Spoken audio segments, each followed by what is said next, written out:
Սուրբ Հոգուց սնվող կաթողիկոս, հա, կաթողիկոս ջան, մարտի 1-ի օրը, ոչ դու, ոչ էլ այդ մարտի 1-ի մյուս ջոջը, չեկակ չկանգնեցիք, երբ որ հասկացաք, որ այդտեղ կարող կրակեն, տանկեր են բերել, չէ, տանկերին չէին բերել կրակելով։ Դուք իսկույն մեկըդ կամ մյուսըդ պետք է գար կանգներ, ասեր ստեղից սահմանը չենք անցնում։ Իսկ եթե ձեր խնդիրը գնալ պալատը գրավելն էր, բոլշևիկյան ես, հեղափոխական ես բաները, իրար կրակելով բան, այսինքն դուք առնահեղություն էիք ուզում սարքեիք։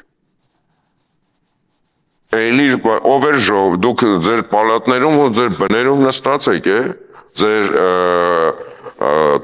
գահերին նստած եք, ժողովուրդն է, բայց դուք որ ժողովրդի մասին չեք մտածում, դուրս չեք գալիս դրա դեմը չեք առնում, ինչից է խոսակցությունը։